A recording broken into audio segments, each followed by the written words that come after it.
Hello and welcome back to ADHD Reads. So today we are starting my very first reading vlog, and our first book we're starting with is Not Quite Dead Yet by Holly Jackson. I've already started it, and the premise of this book is this girl called Jet. Someone bonks her over the head in an attempt to murder her, but they leave her with an aneurysm that could pop off at any time within the next 7 days. And she knows she has limited time left, so she decides that she's going to solve her own murder within a week, which is just an absolutely brilliant plot in my opinion. So far, I'm loving the characters. I'm loving the premise. We're going to see how it goes, and I'm going to see how many books I can get through this week. And I'm going to bring you guys along with me, and we'll see what we can get up to in this vlog.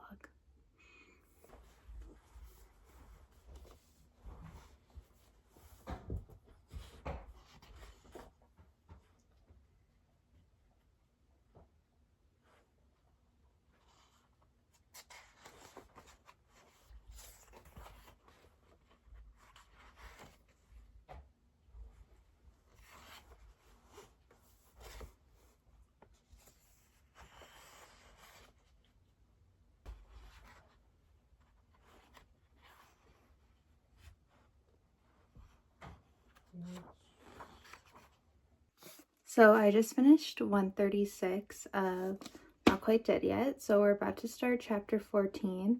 Fortunately, I have to go to work, so I won't be reading that until later today. So thoughts so far, I am very invested in this book. It is quite a page turner. I read this much in one sitting last evening. So far, they've given us a couple possible suspects, but it just seems too obvious to me. I'm just waiting for the plot twist to hit. I know it's gonna hit. I don't know when. Don't know what it's gonna be, but I know it's gonna be there. And I'm excited. Right now, there isn't any developing romance, but I just have this inkling feeling that there's gonna be a friends to lovers later on in this book. And I'm not typically a romance girly, but the one male character in this, he's given such golden retriever boyfriend vibes, and I really hope that something happens. I mean, given that this isn't a spoiler because it's on the synopsis, she only has up to 7 days to live. Maybe starting a romance wouldn't be the best idea, but I don't know. I am rooting for them to get together. Overall, I never read A Good Girl's Guide to Murder, so this is my first Holly Jackson book. I like her writing. It's very straightforward, easy to read. Doesn't take, I don't mean this in a bad way, it doesn't take too much brain power to flip through it. It's definitely, she's definitely written it. I would say that this is her first adult book, but I could see how it could still be classed as YA, just how it's written. But I mean, I'm always down for a YA book regardless. But yeah, we're gonna continue reading when I get back from work and see what happens. Hello friends, we are back from a decent 8-hour shift at work. Stopped by a local cafe and got myself an iced matcha. So we are going to drink this and do some reading. So we're gonna continue Not Quite Dead Yet. And we are going to be starting at chapter 14. Ah!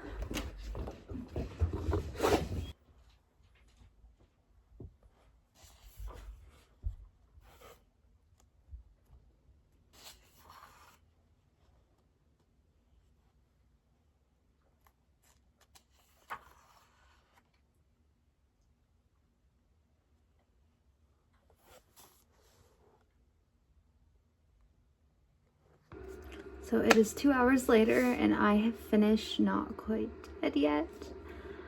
I had all the emotions. This book, 5 stars. Cannot recommend enough. Please go read this book. phenomenal. I can't compare it to any of Holly Jackson's other work because I haven't read it, but I just want to say this would probably be my favorite book of hers because 10 out of 10. Chef's kiss. I want this to be spoiler free. I almost shed a tear. I mean, with the synopsis, you don't expect it to have a happy ending. I won't say if it was or was not a happy ending, but I almost shed a tear. Take that however you will. Going back to the romance I was pushing for, cannot confirm or deny if anything happened there, but the main male character in this, he's referenced in the synopsis, Billy, her childhood best friend. Oh my gosh, I love Billy. Billy was pulling at my heartstrings. And you know, Jet's kind of a badass, if we're being completely honest.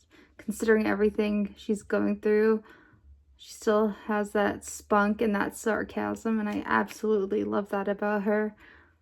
I'd say this was both character and plot driven. Okay, the characters in this were written so well.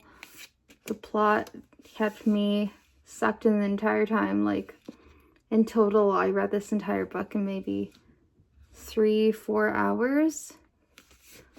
Not in one sitting, but collectively. So yeah, page turner for sure. And near the end, we get a nice surprise of some mixed media. So there's also that. Yeah, just read this book. Yeah, I would say it is a thriller, mystery thriller. I know I said it was kind of written like a YA. I would still say it could be considered YA. Like, I think younger people could have no problem reading this. Wouldn't put too many content warnings on this. I think a wide variety of age ranges could read this book and really, really enjoy it. And now we are going to pick out the next book we'll be reading in this reading vlog.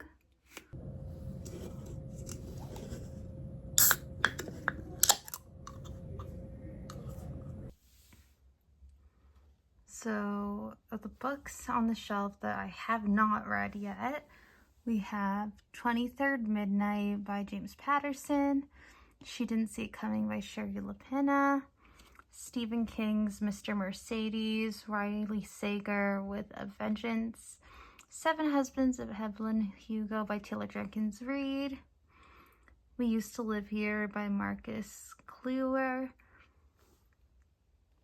and I have read all of these guys. So I think we're gonna go with She Didn't See It Coming by Sherry LaPena. I haven't read any of her books, but I've heard phenomenal things about all of her work, especially this one. So I am excited. And we are gonna put Not Quite Dead Yet back here.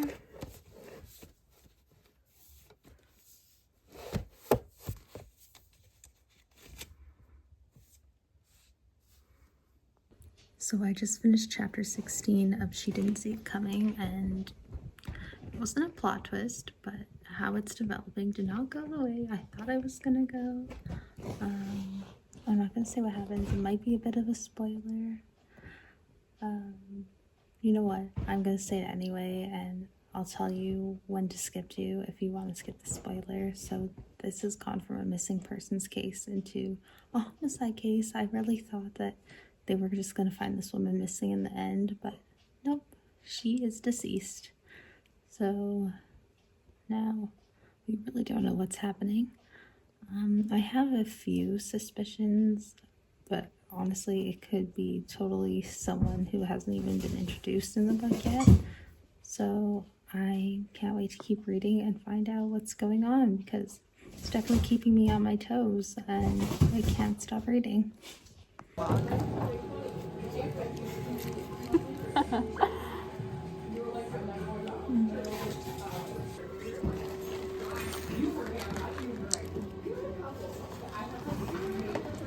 So I finished She Didn't See It Coming, and I gave this guy 4 stars.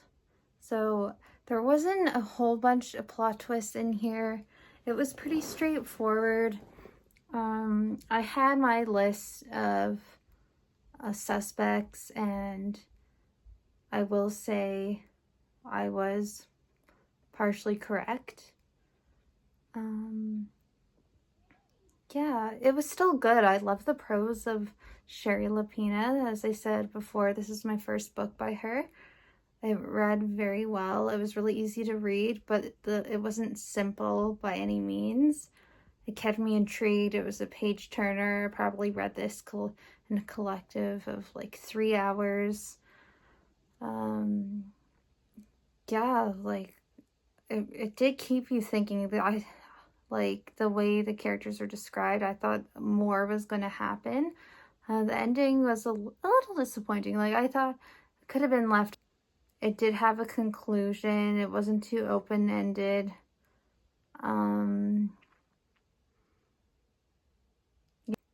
Overall, a great read.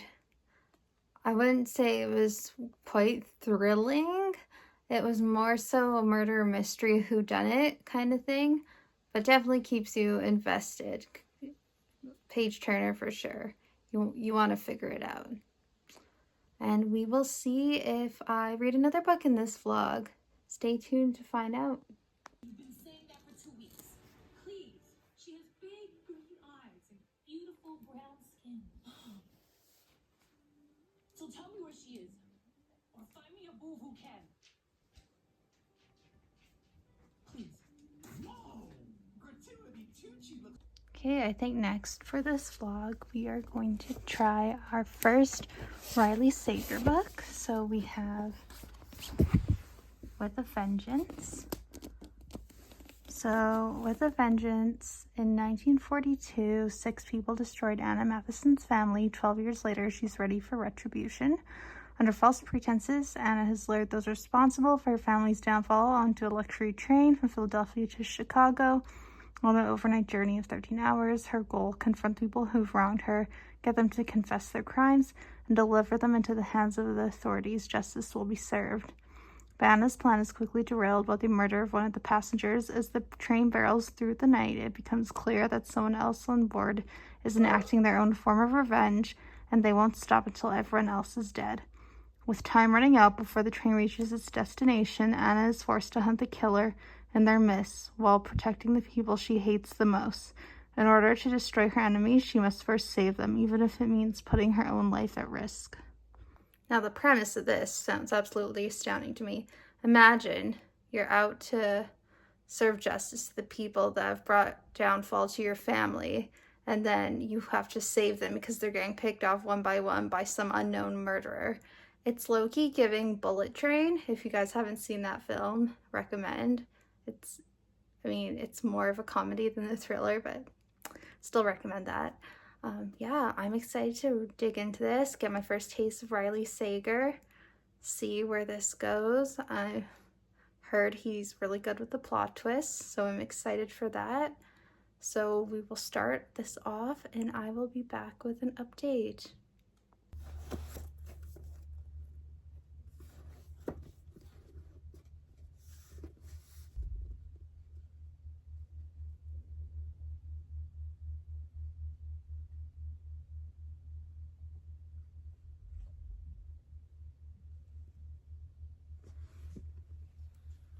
Okay, so we are wrapping up our week-long reading vlog. I have reached chapter 19 of With a Vengeance by Riley Sager.